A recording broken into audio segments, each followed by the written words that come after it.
To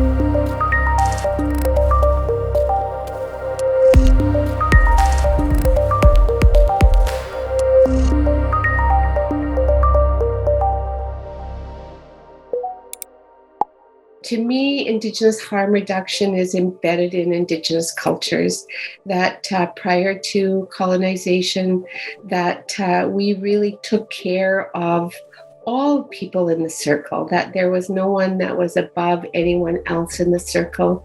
And I think today they call that kind of wraparound care, but it was embedded in our way of life and our way of relationality. Indigenous harm reduction for me focuses on the four quadrants of the medicine wheel. It's physical, mental, emotional, and spiritual. I think when we're looking at trying to reduce the harm, and engage people, we have to be trying to engage them in all four quadrants.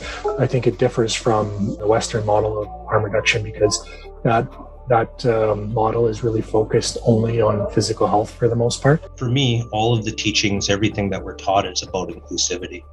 And if we are taught to be inclusive, then we need to make space for those who are using substances. Our ancestors used everything around them to protect themselves and take care of themselves, and I believe we should do the same. Harm reduction is not something new. It's just that's what they're calling it. To me, that's kind of what I understand as Indigenous harm reduction, that nobody is excluded from our circles, no matter what, no matter how they come to us for a reason. And if we are in a good place, if we are in a place of loving and practicing those traditional laws, values, and ways of being, then we embrace all of those people that come to be a part of that circle. Substance use is completely and inextricably linked to colonialism. A lot of the harms that were, quote, historically perpetuated are still ongoing. So a good example of that is, although residential schools closed, last one in 1996, the foster care system is basically an extension of the residential school system. And many of the people that we work with have come through the foster care system, and it creates this major disconnect between community and family. And disconnect is what basically fuels addiction. There are lots of people that use alcohol and use drugs and do not have a problematic relationship with it. Many. We've made the alcohol and drugs the problem and not the structures. And so we really need to look at the real deep, violent history of Canada. The fact that you have to be trauma informed. You, as Indigenous folks, we are all suffering from intergenerational trauma. Post-colonial stress disorder, and we're at different levels of healing from that. Some are really healed, and some of them haven't even started that journey. We know that that's a lot of the reasons why a lot of our relatives are using substances, is to numb that pain. And who can blame them? It hurts to walk around like that.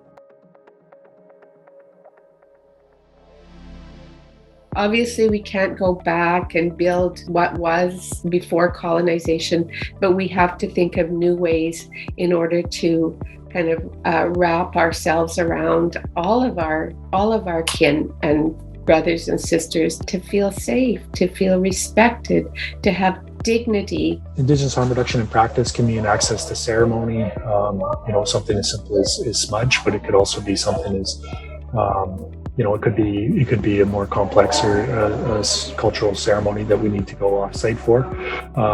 And then the other part is staff representation. I think it's important to have Indigenous staff if you're implementing Indigenous programming, and it shouldn't be as a tokenized position. It is when my spirit and their spirit connects. That is the power of healing one another. Programs don't heal people. People heal people. Access to Indigenous languages is very important. Having materials in Indigenous languages, but also having Indigenous language speakers on staff is vital to the type of work that we do. Always think about power dynamics, in relationship, because we've kind of built it into this kind of Western notion that Indigenous people need to be saved. And so it's in deconstructing power, I think, between non-Indigenous people and Indigenous people, or acknowledging your power and positionality within that relationship. Yeah, non-Indigenous people and organizations, I think one of the biggest things that I harp on all the time is employment opportunities. We're a non-Indigenous organization, yet we're led by myself. I'm First Nations Métis. And I think most of our staff are Indigenous. Most of our management staff is Indigenous. We have a good chunk of our board that's Indigenous. I think we have to create space, and if we're going to address things holistically, we need to do that internally. Having experiential people involved, people who know the life because they either lived it or they know their communities, to tell you what they need and find a way to give them the help they need. And just doing what's right because it's the right thing to do. Until all of us are home, until all of us have a sense of well-being, not necessarily completely materially, but certainly enough to be able to have dignity in our lives, then we all have to continue to work in rebuilding our relationships, our kinship systems.